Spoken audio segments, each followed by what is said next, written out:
All right, our next comedian that's coming up is Menosky. Give it up for her. Woo.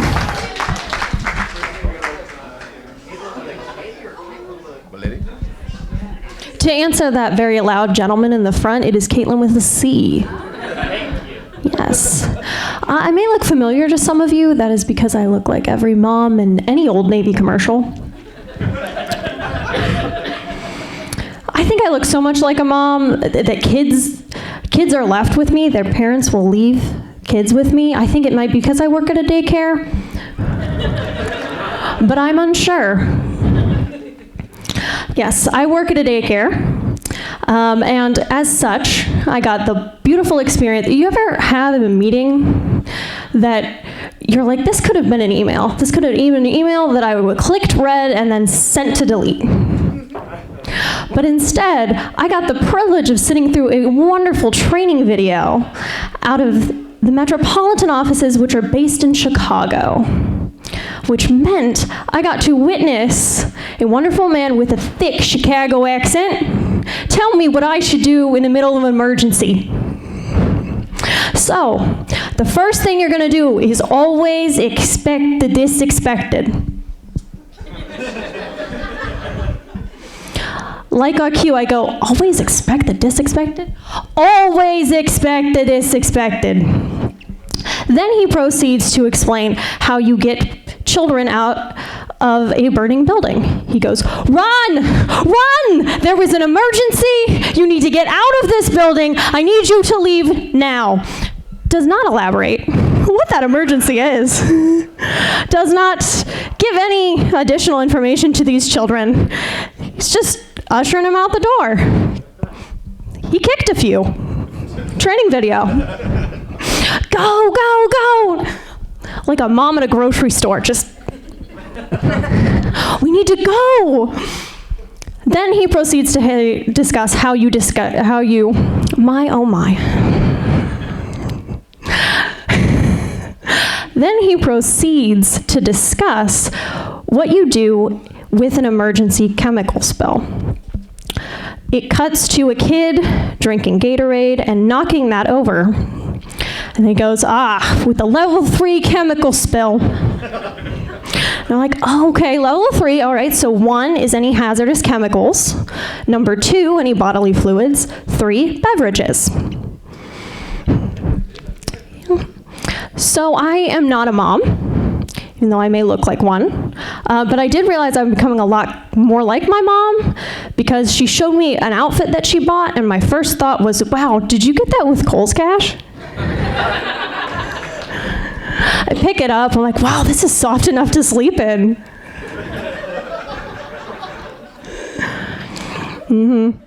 Yep, so my parents are baby boomers, which means that they have no problem asking for anything they want from any food service worker ever. My mother went through the Tim Hortons drive-thru once and asked for a single donut hole, and then proceeded to get upset when the gentleman working gave her 2.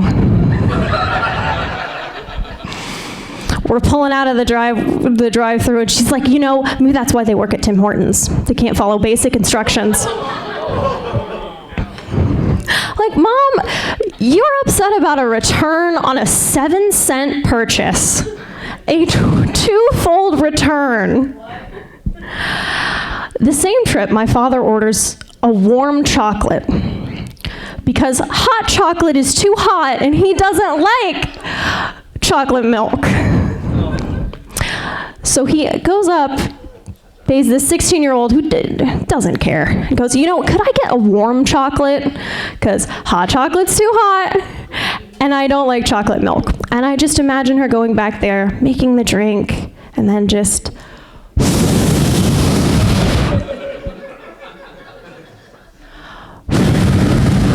the customer is always right.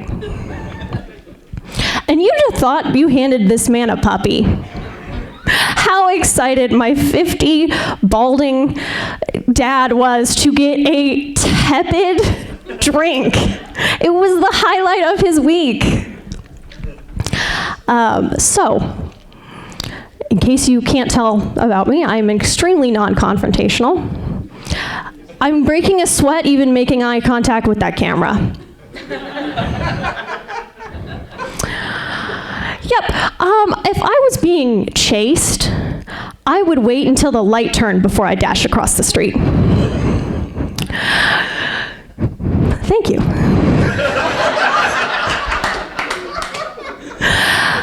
Yes, and I've had the experience of being mugged and then apologizing to my mugger.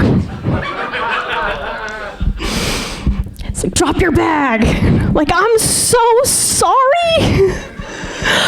You know what? If you're robbing me outside the 7-Eleven, you probably need anything more than I do. Like, please, I'm sorry to inconvenience you. The one area, though, that I am confrontational in, I should say. See, it's my first nature. I automatically go to that. Something I am confrontational in, I am a terrible backseat driver on airplanes. If you see two tiny hands reach behind you and clutch your seat, that's me. I'm white knuckling it. I am awful. I could go up to the cabin and complain. I would. We hit a little bit, we're late to our destination, and I'm like, if we had just gotten on that Airstream at 17,000 feet, like I suggested, we would have made it to Omaha on time. Or we hit, a patch of fog and I can't see out my window. Just like, did we turn on our brights? I don't think we turned on our brights. The worst that we hit a patch of turbulence, and I'm just like, I don't think we signaled. Did we signal? I don't think we signaled. And the thing about flying, I am a terrible flyer. I was such a nervous flyer because flying is so tenuous, One moment, it's just a wonderful marvel of human engineering, this feat that we're able to send people sailing through the sky. I move like this. Oh God, I'm in a tin can sailing through the sky, and God is punishing us for our hubris.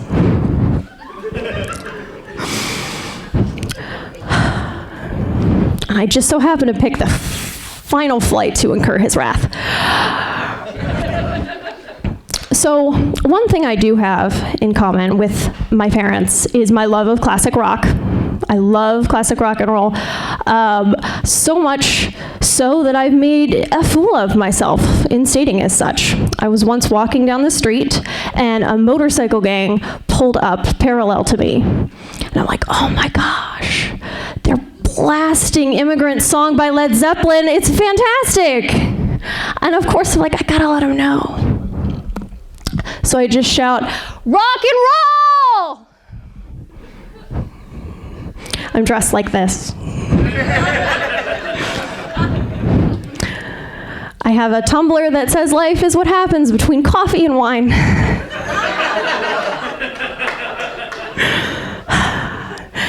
And he stops. Well, he had to. It was a red light. He stops. He turns. And just the shame washes over me that he and his ironclad spikes, me, someone carrying a Bath and Body Works candle in my backpack, that we could be of the same world. It's probably a really good thing, though, that I wasn't alive during the height of rock and roll, because I would have wanted to be a roadie so bad. And I would have been a terrible roadie. Awful. I would have been stuck at a Waffle House at 3 a.m. with a check because I was ditched. I come out of the bathroom. Poison? Poison? I'm like asking the waitstaff, have you seen Poison? No, they were just here. I was with them. And then I look over and I see this massive pile of trash. And I hold up the check, and my eyesight's bad, so it's like out here. Something else I have in common with my parents. I'm like, oh my gosh. The real trash is me. Thank you for awing. That gesture alone has bolstered my self-esteem. So what are things that you need to be a good roadie? Ass, grass, rock and roll. I have one of those things, and two if I wear my good jeans. That's my time. Thank you. I'm Caitlin.